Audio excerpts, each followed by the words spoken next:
Hello. Hello and welcome to the Elevate HR webinar. Karibuni sana this Valentine's Eve. If you can hear us, if you can see us, maybe comment on the comment section where you're joining us from. Karibuni. All right. As we get started, if you're interacting with us for the first time, tell us where you're watching us from. Is it YouTube? Is it LinkedIn? Karibuni sana. So if you're interacting with us for the first time, I just want to share who we are as Elevate HR.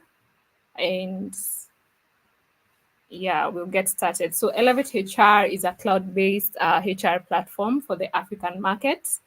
And who we are is that we are the people company. We are people-centered. Everything we do is inspired by the people. We are innovation-driven, and we believe that technology should be fun and useful. This is our team. We are built by locals, Kenyan and East Africans, and we are building for the African markets. The other thing we do is that we are doing technology. We are creating technology for the HR market in Africa. We have a payroll module, we have employee self-service, we have a performance management module, and we also have a leave module. How we do it is we are building with the HR community in Africa. So they are involved in helping us develop our different modules. And this is because we believe African problems should be solved by Africans. So our solutions should be Africans. The impact so far that we have is that we have a community of 1,000 HR professionals who we host on a platform called Slack. And in this platform, we interact with them for networking. We also do professional development trainings like this one. We have webinars, we have HR masterclasses. We also do market intelligence reports, which are basically industry findings and different reports that are able to help organizations improve their HR function. And then the other thing we do is that we give HRs an opportunity to become shareholders at Elevate HR. So have a piece of the pie for one local great tech in Africa.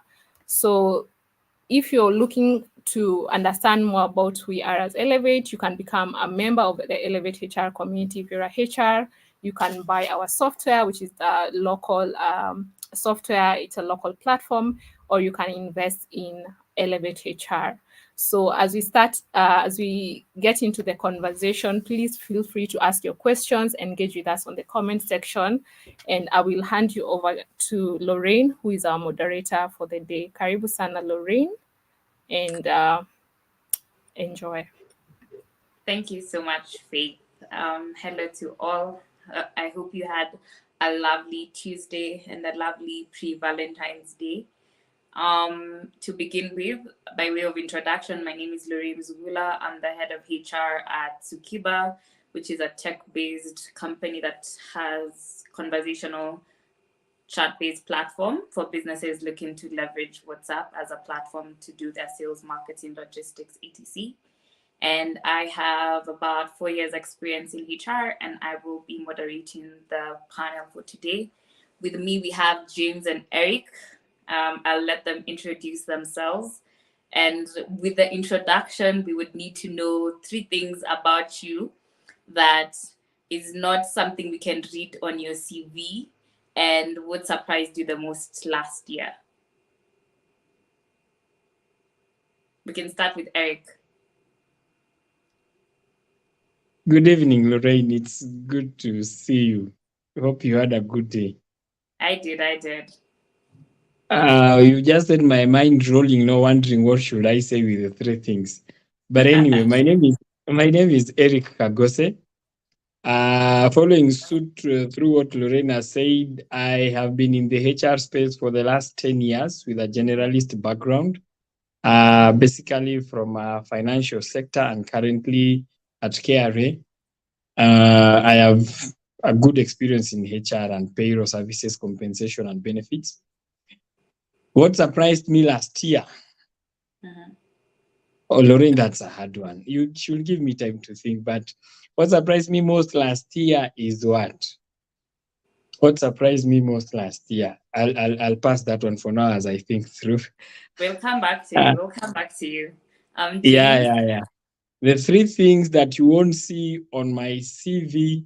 Number one is that I host a podcast also called Career Conversations, basically Okay. just to have conversations about career. That one you won't see it on my professional CV. I once in a while talk in events. That one you won't see in my professional CV, but I talk. And then what else do I do? I write. That one I've put in my CV. The third thing is I love spending a lot of time with my two girls. That one you Wow. won't see in my CV. I'm a serious family person. Amazing. Thank you. Thank you so much, James. Hi, team. Hi. Hi, Lorraine. Hi, Eric. Hi, how are you? I'm fine. Thank you. Thank you for meeting you guys. My name's James Sammy Mwanzia. I'm the customer success lead at Elevate HR Africa. I've been worked for Elevate HR for more than 1 year right now. And I can comfortably confirm that we've really done the best to our customers. So something that I experienced last year, something funny, something weird. Yeah, last year I was shocked to see KRA adjusting the. Are you shocked, Eric? Yeah, adjusting the tax brands. So yeah, it was a shock. It's something that I stayed for. It clearly impacted you enough for you to remember it.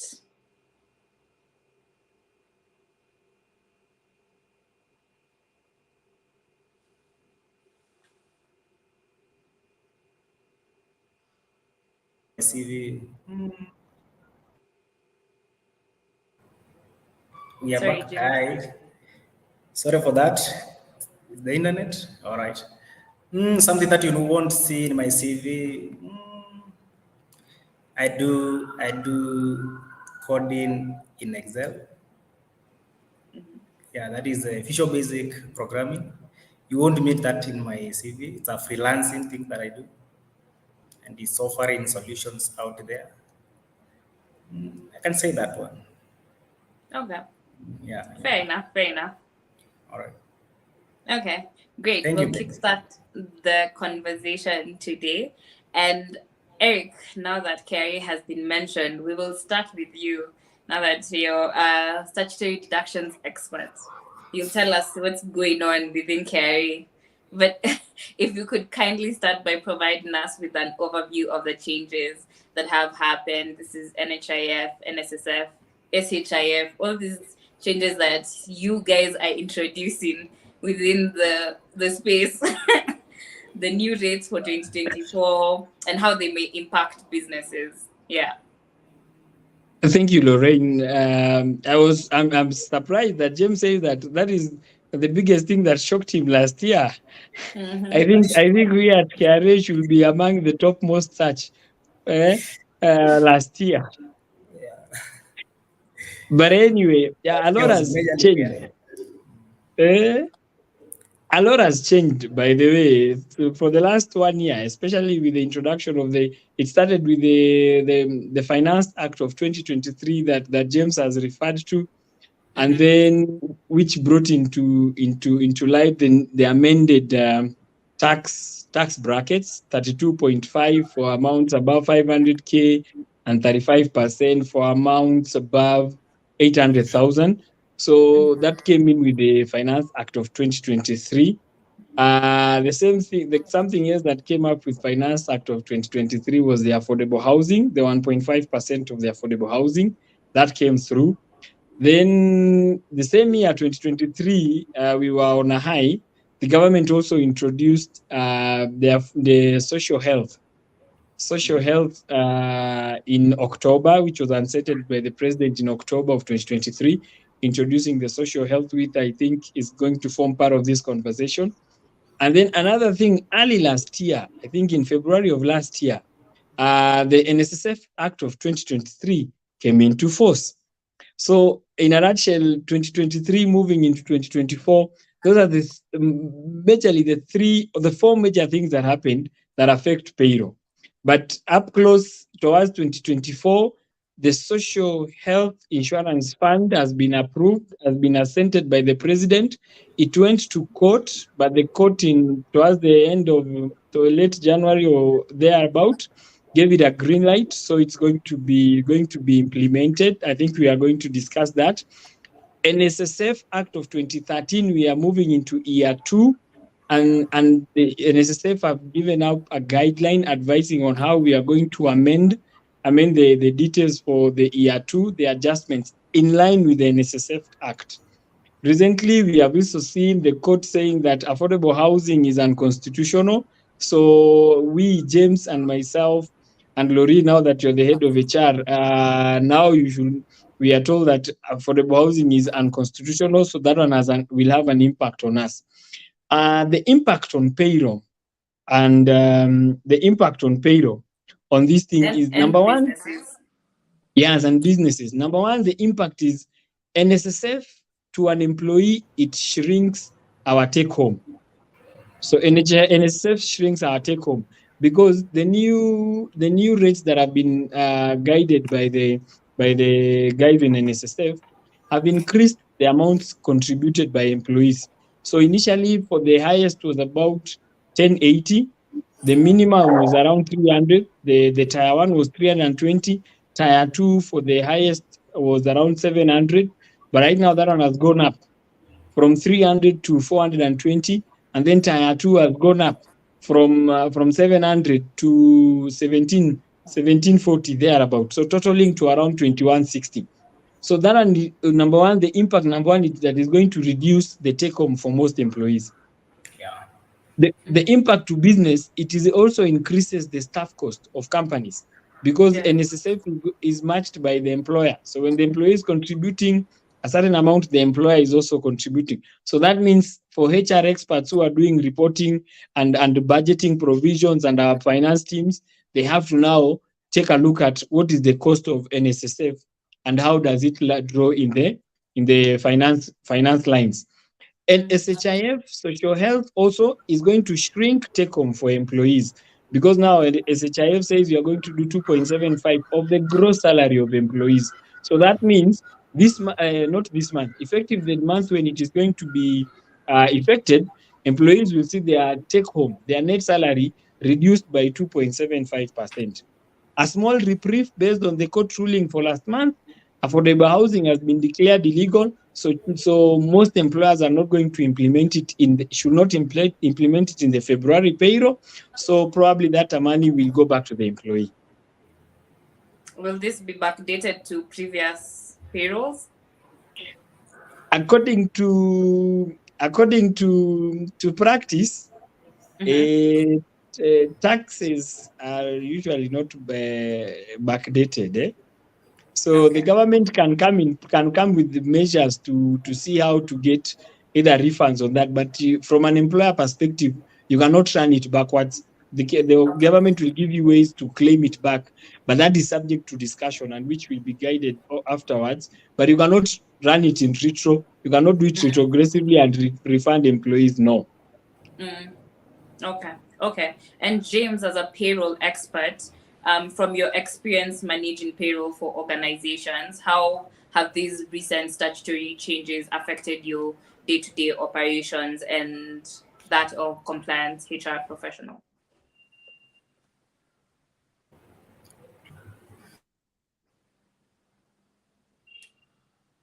James, are you with us?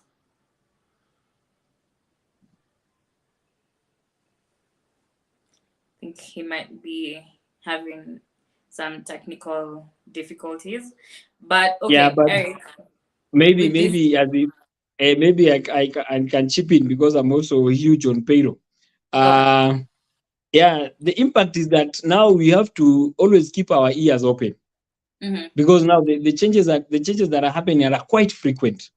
So yeah, you realize that last month we had NSSF do their circular, the court yeah, rule against AHL, and the court also rules for what? For social health.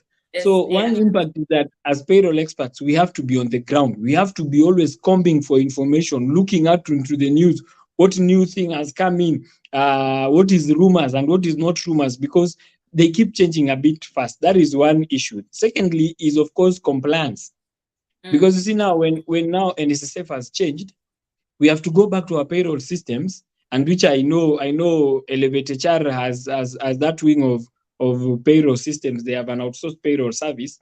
We yeah, have to go back as system designers and design it according to what the law says. For some yeah, of us who are still processing payroll on spreadsheets, now we have to go back and update our your spreadsheet spreadsheets. formulas.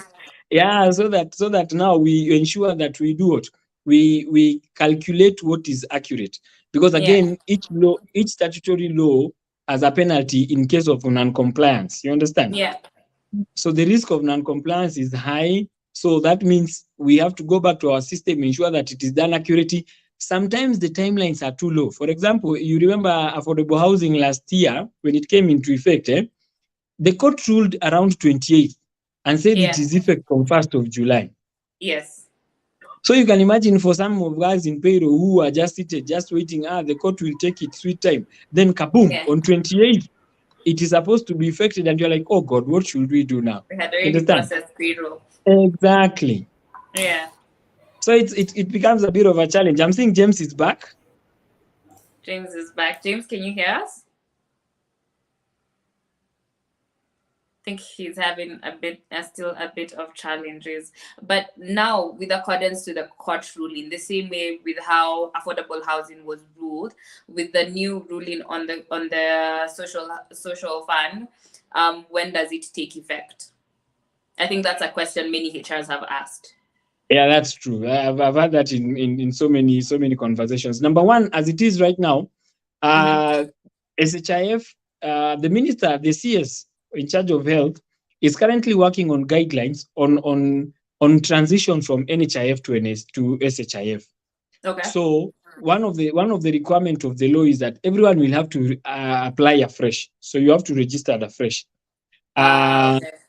Yes, that is the requirement of the law. So, but as we speak right now, today on 13th of February, we are yet to see any green light from the minister or the CS giving an effective date of deduction.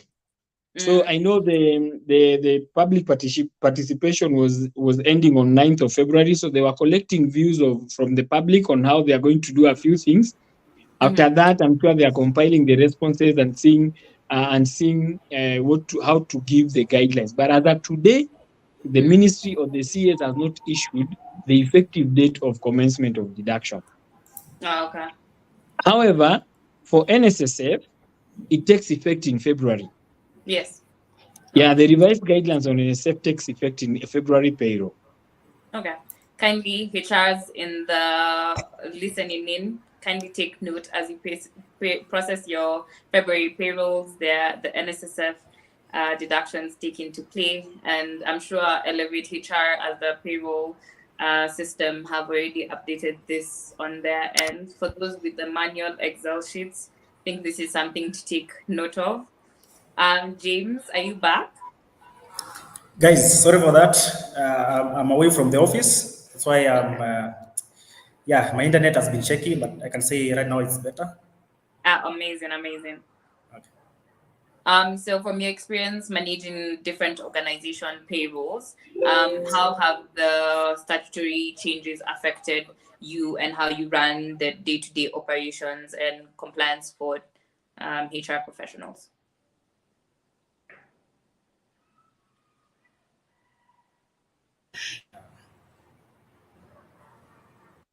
I think might be that this Jim's internet just does not want him to speak on the question.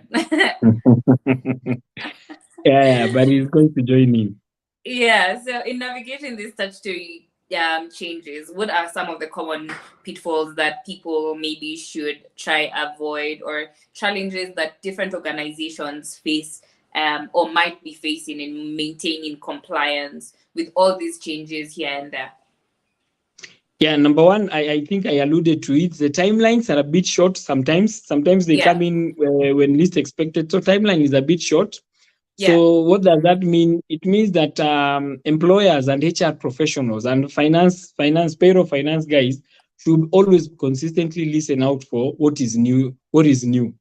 And we are happy because now we have forums like this one where Elevate HR, so many trainers are always informing us on the new changes. The media is always highlighting some of these changes. So HR are expected in our WhatsApp group, HR professional WhatsApp group, and those groups that we are in to get information about these things. It's not a time to switch off your WhatsApp and not move out there to get information. Seek as much information as possible, because you realize that payroll is a risk area. Number one, because payroll costs are huge in employer books. So accuracy in processing payroll is a number one priority. Because of the many risks that are involved, the many stakeholders that are involved. If you deduct me wrongly, my SHIF or my affordable housing, I will be up in arms as an employee. Yeah. If I process it wrongly as an employer, if I process payroll wrongly, the employer may be forced to cater for more costs that we are really trying to manage our costs. You understand? Those are the pitfalls that now HR professionals and finance accountants who are doing payroll come into play. So how do we address these challenges? Number one, always keep your ear out. Number two, attend as many sessions as possible. Read through. Keep combing through what needs to be done. Number three, connect. James, you're back? I'm back. Your internet does not want to answer question. I feel like every time we ask, we are jinxing it. Guys, I think now it is better. Let's try it now. Should I ask the question again? Yeah, it's okay. I'm so scared. Don't worry. So my question to you was, from your experience managing payrolls, because you manage multiple company payrolls, how do these changes in statutory affect your day-to-day operations and just the compliance of running multiple company payrolls? To start with, these changes in the compliances, or rather the statutory deductions, majorly, it has caused additional costs to employers. Number one being HR professionals have to undergo trainings and educations. Then the next thing being the tech updates. See, for payroll softwares have to be updated again to meet the changes, and these calls for new talents and all that. So that's a cost again that comes with the changes that are caused by the regulatory bodies. Then the third one is punitive fees. For instance, cases where you face HR undergo through like failure to remit on time, inaccuracy reporting when it comes to remittances, and because of such confusions whether to remit the actual changes or to go with the old changes. So like punitive fees is also some of the things that have really affected most of the employers. And finally, I can say that these, you see, you must have met these situations where employers are forced to adjust the pays for most of the employees so that at least they could match with the net pays that they've been receiving previously. So such kind of confusions have brought to such kind of additional costs to employers. But at the end of the day, it's advisable that all employers have to be compliant, and that's why we advise all the employers to look for professionals who are in the HR space, such bodies like Elevate HR, and they will ensure that businesses and employers are compliant. Yes. Okay. And Eric, there's a question from Christine who's asking if you can clarify the NSSF deduction computation. Oh, thank you, Christine, for the question. Yeah, the NSSF Act 2013 brought on board a gradual increment in the NSSF contribution for employees up to the 5th year. So our first year was last year, and where we are saying that the minimum contribution mandatory was 6,000. No, 6,000 was the minimum amount that we use as gross pay. So we take 6% of that. The maximum was 18,000. So we take 6% of that. So in this year, the NSSF team has issued a circular saying, now the minimum and the maximum have changed. In light, whereas it moves from 6,000 and goes to 7,000 as the minimum, and the maximum moves from 18,000 to 36,000. What does this mean? It means NSSF, as per the NSSF Act, is divided into two tiers. We have tier 1, which is mandatory, and we have tier 2, which the law says the employer can outsource to a pension fund. So in tier 1, initially we were doing 6% of 6,000. Now, effective February 2024, we are doing 6% of 7,000. If you do 6% of 7,000, this is the minimum. I call it the irreducible minimum, which an employee can pay, whether their gross pay is 7,000 or not 7,000. The irreducible minimum is that we take 6% of 7,000. That will be our minimum NSSF contribution. Now, the maximum has moved from 18 to 36. So that means we do 36 minus 7,000, which is the minimum, we get 29,000. We do 29,000 times 6%, which is going to give us something close to 1740 actually. So now any amount above 7,000, we do what? We do 6% of this amount up to a maximum of 29,000. So if an employee is earning a gross salary of 36,000 and above, their monthly NSSF contribution will become tier 1, 420 shillings, tier 2, 1740 shillings. So the total contribution for employee for the month is going to be 2180 for the month. If an employee is earning less than 36,000, then we take tier 1 mandatory, which is 420. Then the difference between their gross pay and 7,000, that difference we subject it to 6%. That becomes the tier 2 of the NSSF. The employer matches equivalent amount. We're together. I hope I've answered the question. Yeah. Yes, you have. So with this new NSSF regulations, the tier 2, can it still be directed to a pension fund? Yes. The law does not change. You can agree internally to outsource it to a pension fund. Okay. But there's a requirement. There are requirements that you have to comply with. Yes. Okay. James, with all these changes, what are some of the best practices in adapting payroll systems to ensure that they remain up to date with the ever-evolving statutory landscape that has become Kenya? Clearly, it's evident that it's good to be posted and have the right information from the regulatory bodies. These will incorporate being up to date with the KRA, checking from the labor laws and other authorities, for instance, like the NSSF and the NHIF. So it's very important for companies like Elevate HR to keep posted, to keep tracking of all the changes. That is the only practice that is needed and that is required. And then to add on is to keep that connection with the legal counsel, like professional who are in the legal counsel, they can provide insights which are very important because these guys are connected, they have the reach, so you will always be up to date. Okay. Yes. So for companies that are considering to outsource their payroll functions, what benefits, for example, does Elevate HR offer in terms of managing statutory changes effectively and efficiently?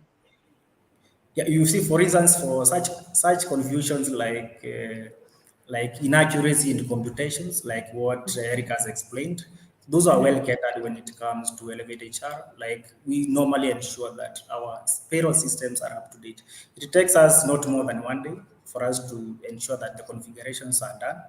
So it is something that is paramount. So that is number one, compliant. We have to ensure that our customers are fully compliant before they do it. Yes. So filings, statutory deductions and payments for the same, that is remittances and submissions, it has to be done before the 9th day of the following month.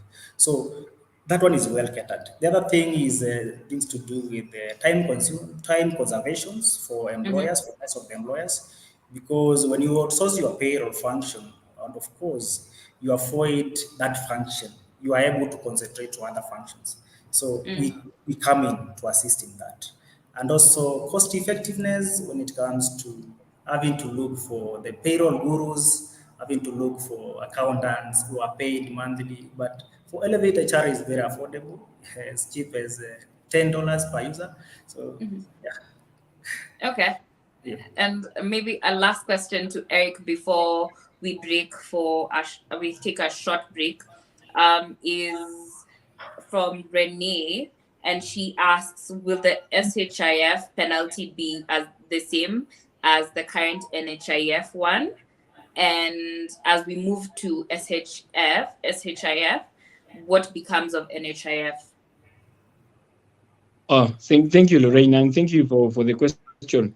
Number one, the law, the SHIF Act says that we are in a transitionary period for 1 year. So effective the date when it was effected to 1 year, there's a transition.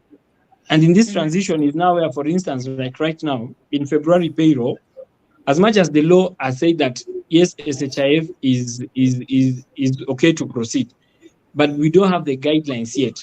Employers cannot say that we are not going to remit NHIF. No, NHIF deductions continue to accrue until such a time when the minister or the CS will say, now guys, effective today, we have stopped NHIF deduction, implement the 2.75% of basic as per SHIF Act. So there's a transition period of 1 year. The penalties are, of course, as usual, any statutory has penalties, unfortunately, and James has alluded to it. Accuracy of payroll comes with penalties, and some are very not very good. Some conversations that are difficult to have is to tell your boss that I delayed in paying NSSF. Now we have a penalty. That conversation is not very good, and maybe James can allude to it. So the penalty is there. From the Act itself, I think I said something to do with 2% of what was supposed to be paid. Is it really 2%, James? Yeah. James, can I borrow your brain there? Yeah, there are two aspects that you have to check: late payment and late filing. Yes. It's normally 1% on late payment. That is for the case of pay as you earn. Yeah, it's 1% on a late payment. It's very punitive to some of the employers who have huge pay as you earn. Okay, I think that's very clear. Maybe as you can give us the exact numbers as Elevate HR just gives us a short video, and then we'll be back. So Boche, when it comes to payroll outsourcing, how do you get started with Elevate HR? We've made it a simple process. So the first thing is consultation and setup. This is where we get your employee data and set you up. And then the next step is payroll processing and payments. So this is where we actually process the payroll, ensure everything is okay, and now disperse the payments to your employees. We then have compliance reports and pay slips. We ensure your employees get their pay slips. We remit the statutories as well as generate compliance reports for you. And the last thing is we obviously help you with support month on month in case of anything. Yeah. In case you may be wondering, we use our own levy HR system that we've built to help process payments and payroll in a timely and cost-effective manner. Ama namna gani, my friend? Yeah, ni hivyo. It's a very simple and affordable process. If you want to get started with us, waambie mahali utatupata. Yeah, so sign up here. Ni hapo ama inakuaga hapa? Somewhere around here. Cindy, put the link here. Very nice. Very nice.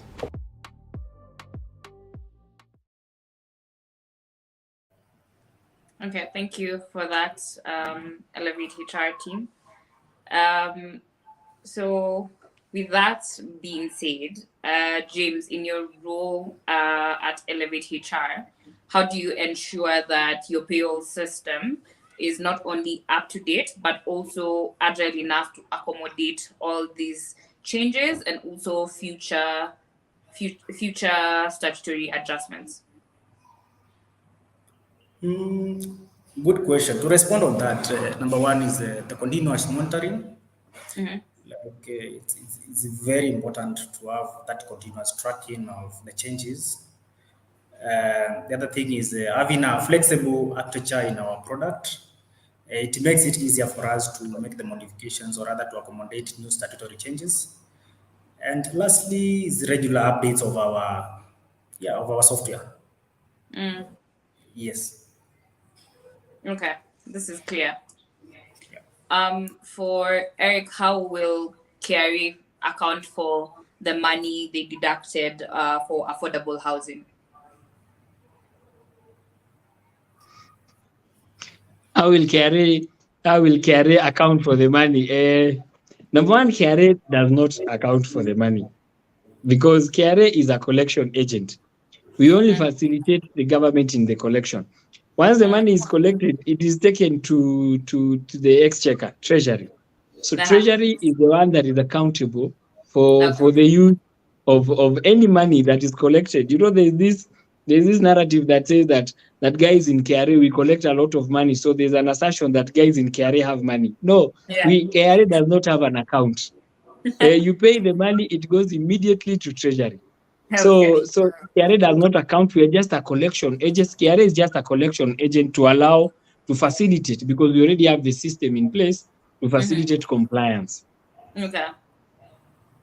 Okay, that's clear. And how can HR professionals proactively collaborate with now KRA or tax authorities and regulate different regulatory bodies to ensure that these are smooth and seamless transition in light of all these changes? Yeah, number one, James has alluded to it. Have your legal team aware. Have a legal mind close to you for the purposes of interpretation. Take advantage of such forums. The one Elevate HR has brought to us, which are free, and we can have these conversations. Attend as many sensitizations as possible. Number three, I usually say, have a contact. Ensure that you have a contact in NSSF. Ensure you have a contact in SHIF. Ensure you have a contact in NITA. KRA has become very customer-centric of late.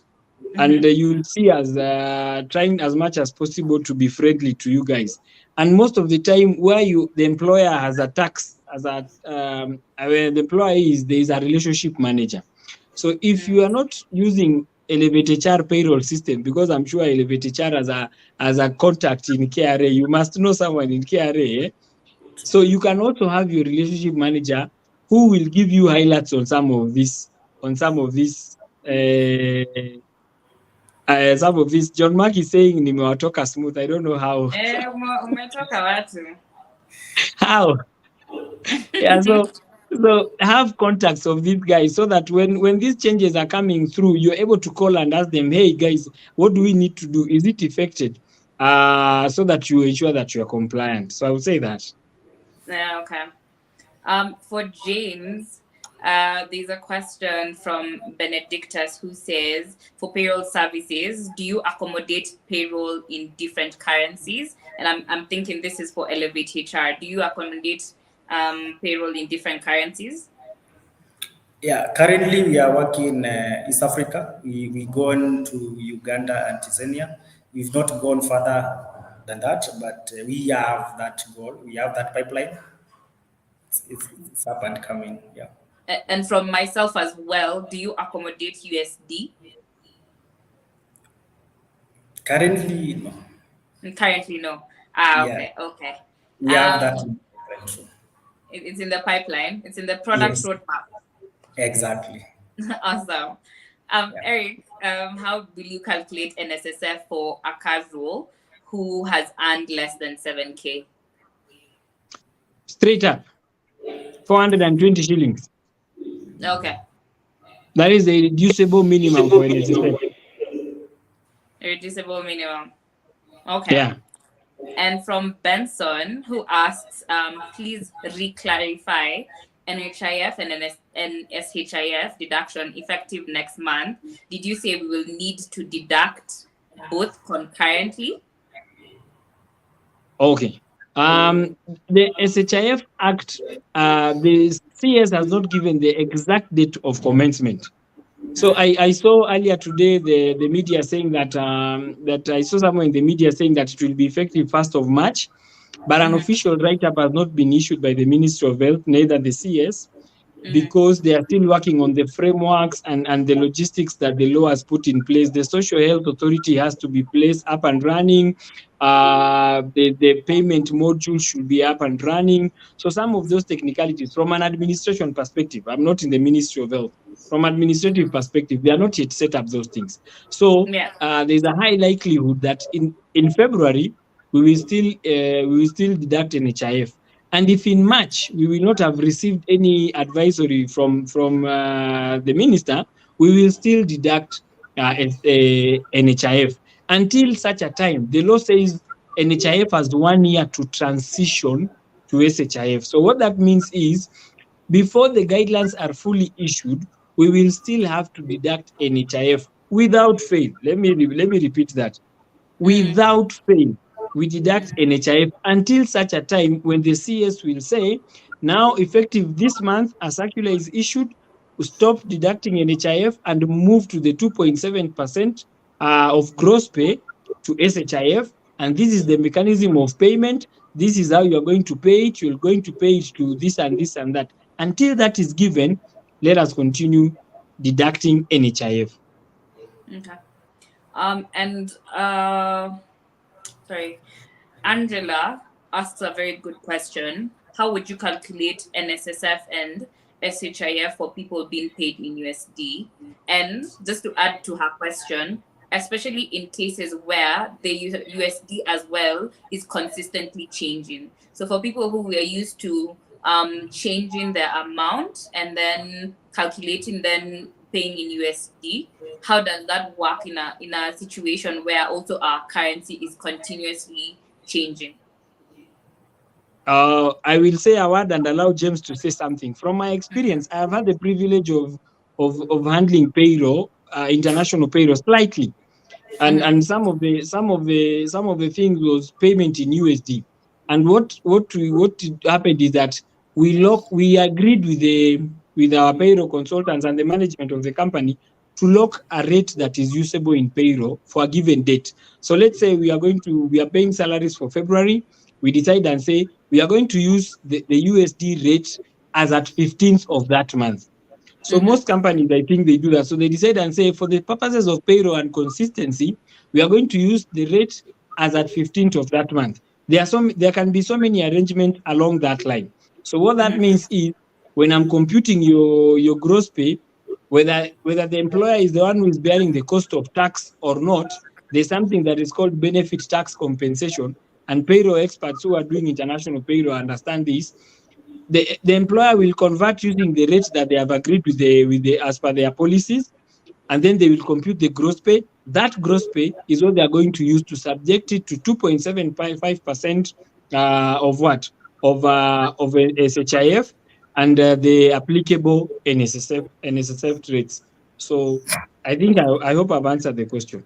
Yeah, James, what's your take on the same? Yeah, maybe to add on, you see, at some point the USD goes up, at some other times it goes down. So the best practices and what I've seen working out there is that you normally compute the amount in Kenya shillings at that current period, and that is what you subject to the new NSSF and the SHIF. Okay. You use the current USD rates. Yeah. Yes. So with that in mind, I can see Kefa was also clarifying that with Elevate HR system, it will do the conversions and do the calculations, which is graduated to scale for all the statutory deductions, and then the system will convert the amount back to a USD for issuance. So I think that beats the manual way of doing things. It removes a lot of strain on the person running payroll. So with that being said, for SHIF, what will it cover? Where this question is coming from, maybe to give you a bit of clarity, is NHIF did have its shortcomings as well, where it was only available for civil servants, both inpatient and outpatient, and then inpatient for all. This is bed and ward. So will there be changes in the SHIF where it's because with the amounts we are paying, I can imagine a private company which is paying huge amounts, and as well it has a great medical cover for their employees. There needs to be motivation for the SHIF as well. Yeah, that's true, Lorraine. I agree with you. Number one is, just for clarity, the employer does not match up SHIF amounts. Okay. So that for clarity purposes, this is purely an employee deduction. It is going to reduce our net pay. We will cry about it, but yeah, it is what it is. Yeah, so the employer does not match. And then number two, to come back to your first question, is that, as you have said, initially NHIF was, I also struggled with this a lot when I go and they tell me, you're not a civil servant. You can only, NHIF only caters for bed and, I almost said bed and breakfast. The NHIF only covers for bed. And it was a bit of a challenge. Now the government has become ambitious and is saying there are three things in the social health insurance thing. Number one, the government has says it's going to be a primary health care. Primary health care, the government says it is going to be for everyone in the country. And they have put in place, even in fact, in terms of the families that are not able to pay, the government will pay for them. The old and the senior citizens, the government is going to pay for them. That is, it covers everyone. It is universal. Number two, the government is now saying that even chronic disease management is going to have an opportunity to be covered. Thirdly, another limitation that NHIF had is there was no way partners would inject money into NHIF as per the law. That was not possible. The government was not able to inject money into NHIF. Partners were not able to inject that. But now with social health now, government and partners are able to support the government initiative through the universal healthcare by injecting funds into SHIF to facilitate and to help now ensure that the universal health is achieved. Wow. I hope I've answered. Yes, I think you have. James, do you have anything to add to that? I think Eric has just said it all. And maybe the rates for those who are self-employed, the rate will go higher from 500 to 1,000. Yeah. Actually, Yes. Have they given the rates for the self-employed people? Because NHIF was 500 a month. Have they given any rates to those who are self-employed? Yeah, the new rates for the SHIF will go to 1,000 for the self-employed guys. Okay. Yeah. And sorry. Just to add on to James, there's a matrix here that the Act is saying that the government is going to be using to compute what is payable for families, especially those who are not in formal employment. And they're saying the minimum The minimum is 300 shillings. But now every year, the government is going to, the same thing that they did with NSSF.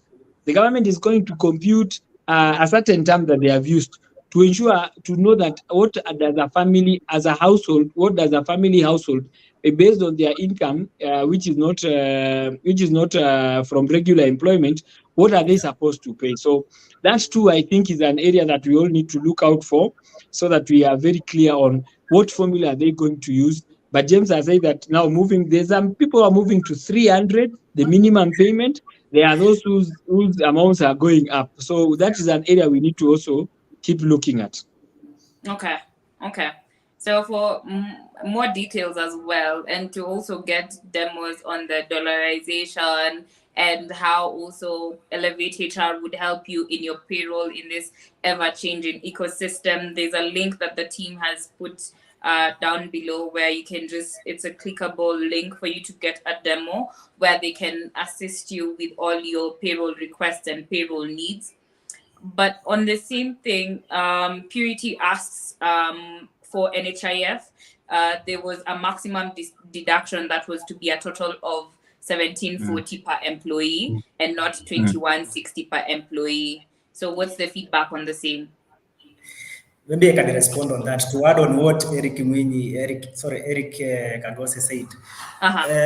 Clearly, the upper limit is that 6,000. 6% of it, that gives 2160. That is that is the maximum contribution that should be contributed by both the employee and the employer. The 1740 is the difference from the upper limit and the lower limit, which is 7,000. 7,000 from 36,000, the difference is 29. That is just what we call tier 2. The first tier, which has to be contributed, is 420 plus what has to be contributed for tier 2, which is 1740. That gives a total of 2160. So to answer the question, the 1740 is the only contribution for tier 2. You have to add that to tier 1 contribution, which is 420, and then you land at your maximum contribution, which is 2160. Thank you for that. And also, Lorraine, and also, Lorraine, I think also I had something on NHIF on the question. Initially, NHIF was 1,700 per employee. For anybody above 100,000. Below 100,000, there was some tabulated way of computing it. But anybody above 100,000, it was a flat rate of 1,700.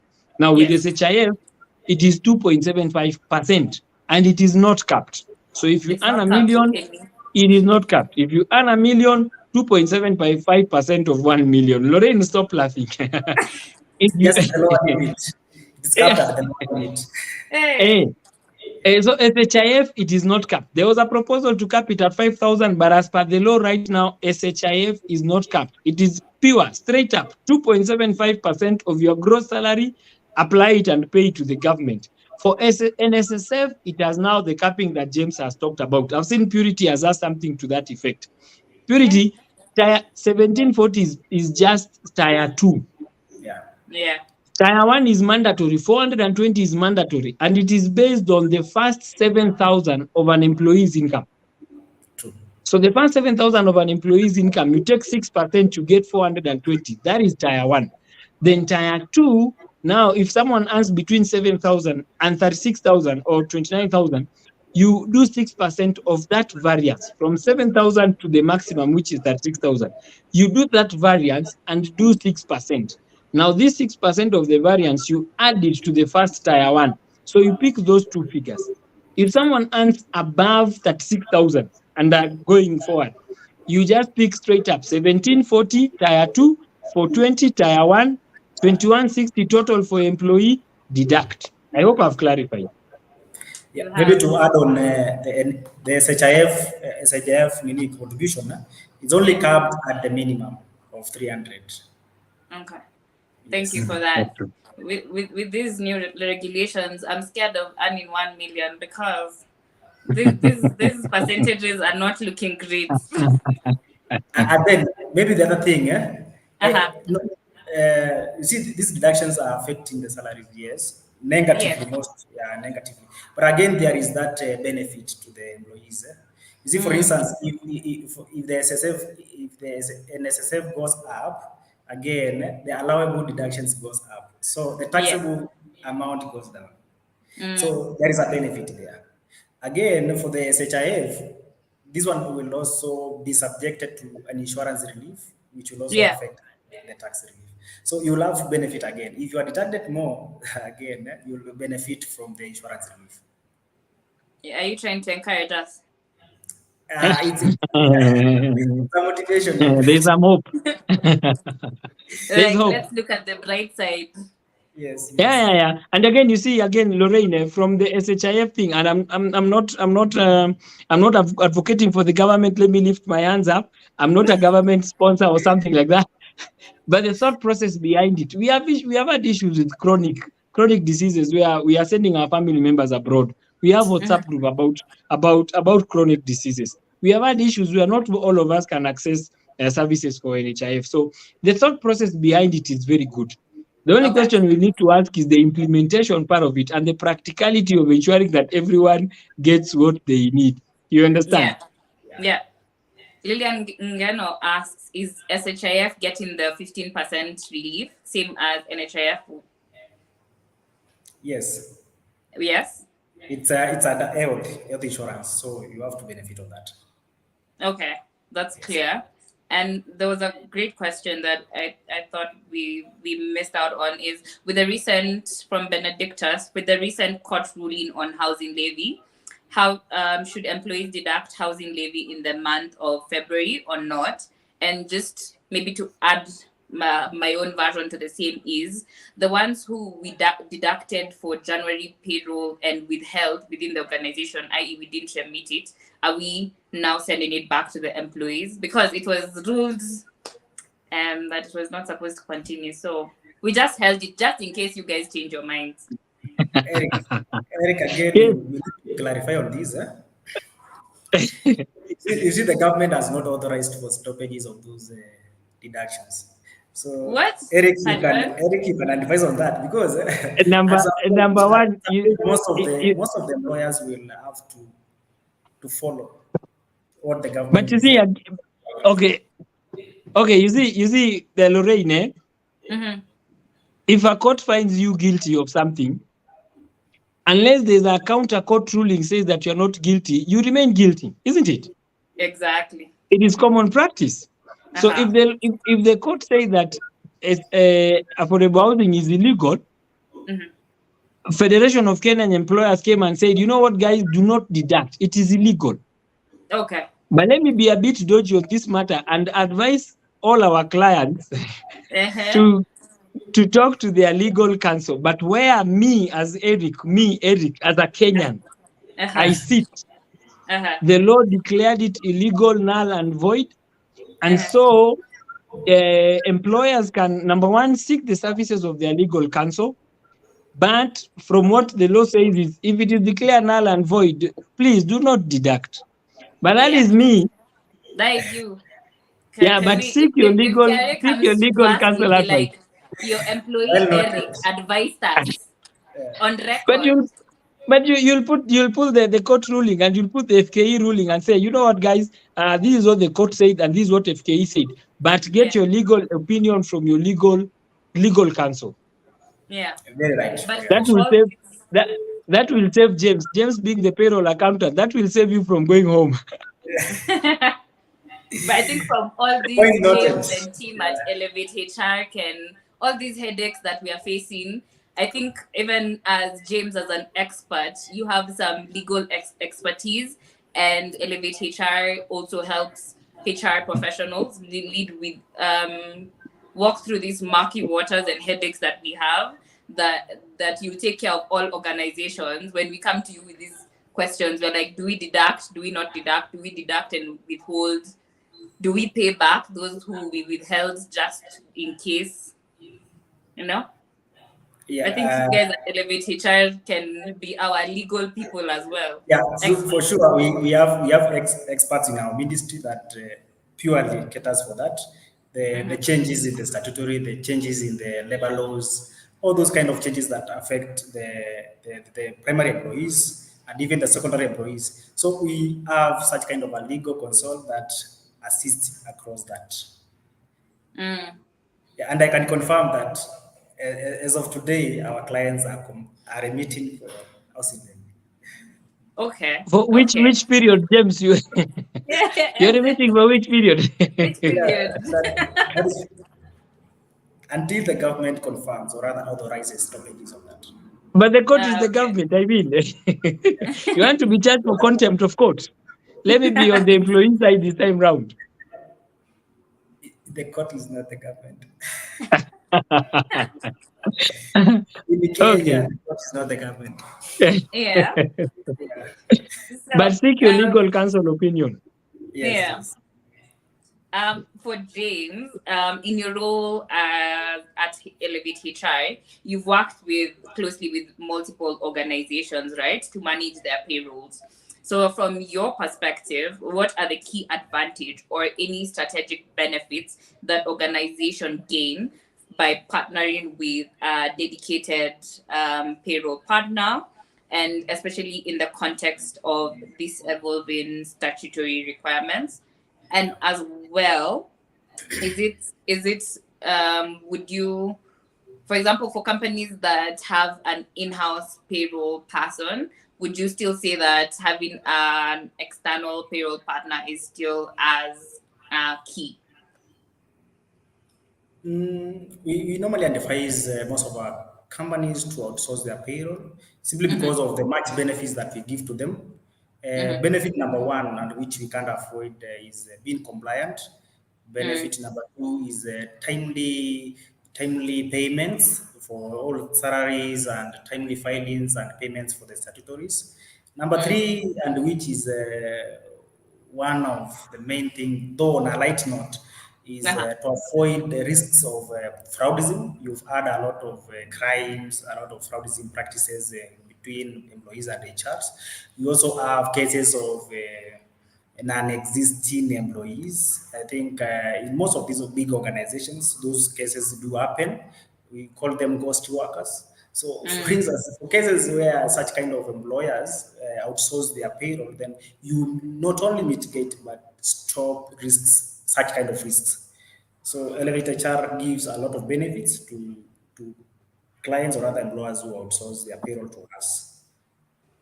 Yeah, Lorraine, just to add on what James is saying, the benefits of outsourcing a payroll system. Number one is, you remember, payroll mostly runs on a software.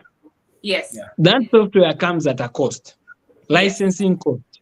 You'll have to renew that license every year. Yes.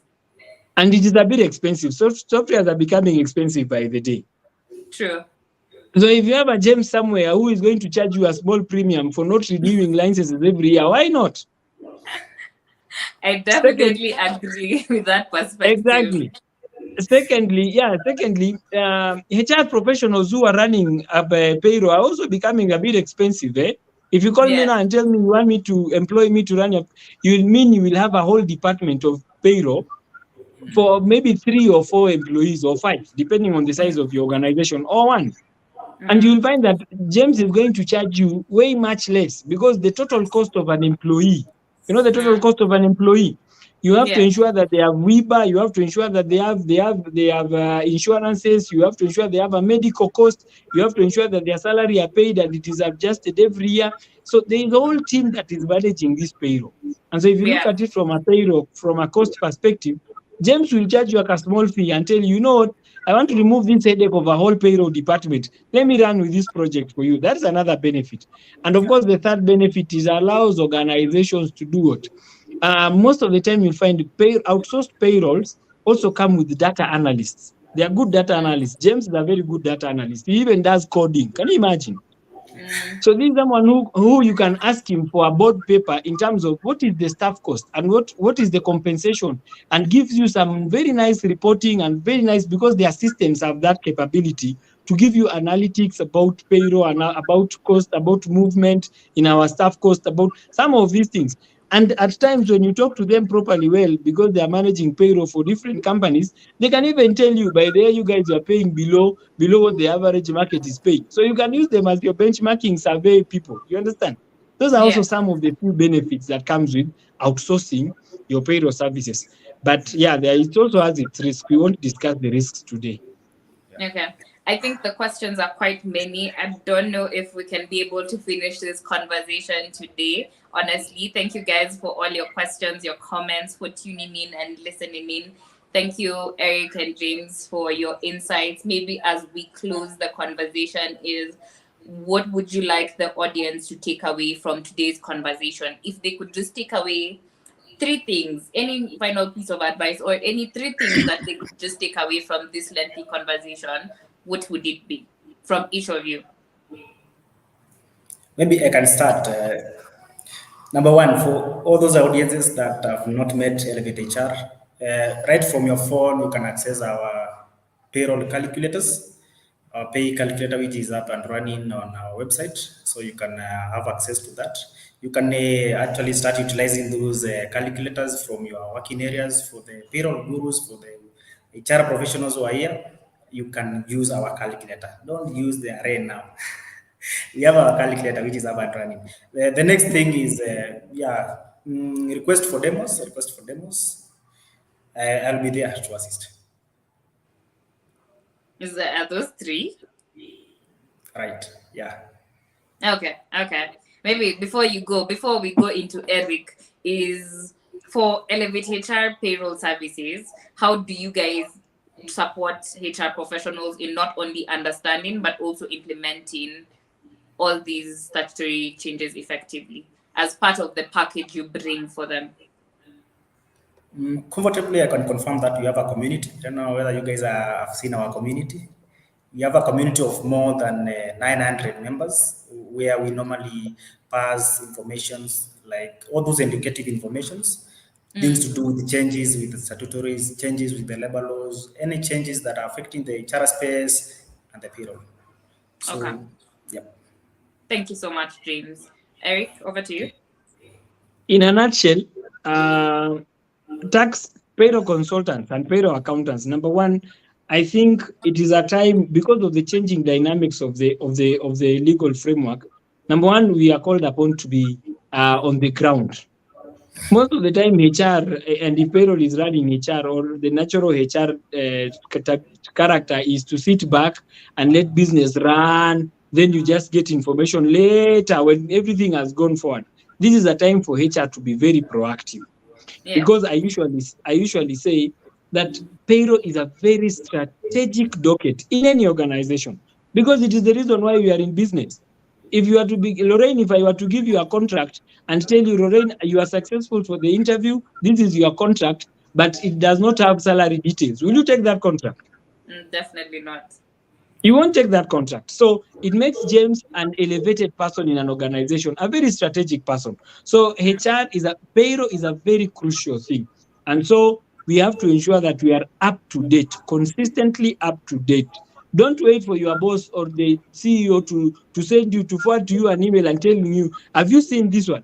You should be the one going to the CEO and telling the CEO, Bwana CEO, or Bwana Head of Finance, these are the new changes that are coming into place. This is how it is going to impact our financial status as an organization. This is what we have put in place as HR, and this is what we have done. Be proactive instead of being reactive. That is number one.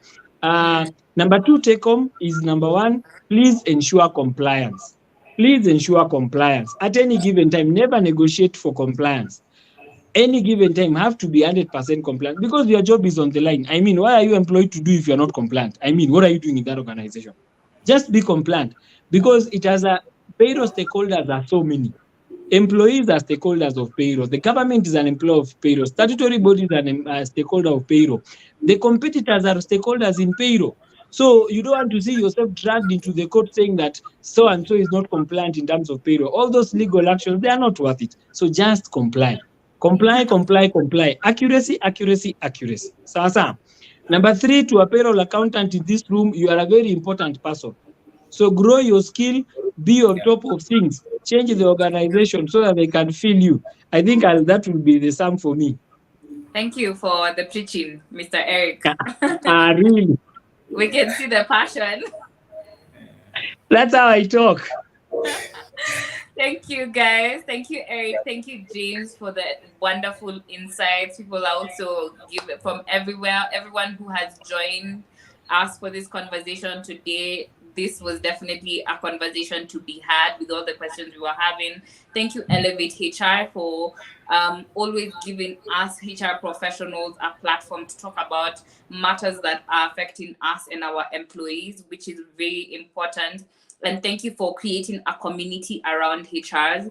I know the group has consistently grown, and it is over 800 plus HRs professionals across Africa. So this is not only impactful to people, HRs in Kenya, but it as well is impactful to HRs with employees in the Kenyan market, so that they can know how to go about doing the deductions and remaining compliant, as Eric has said. So we are really grateful for the opportunity and the continued support that you give to each and every HR professional.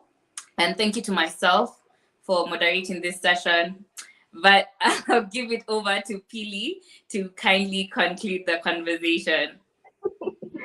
Yes, Lorraine, a big thank you to you. I have to admit, this is one of the most enjoyable, most insightful sessions I've been on. So thank you so much. That was excellent moderation.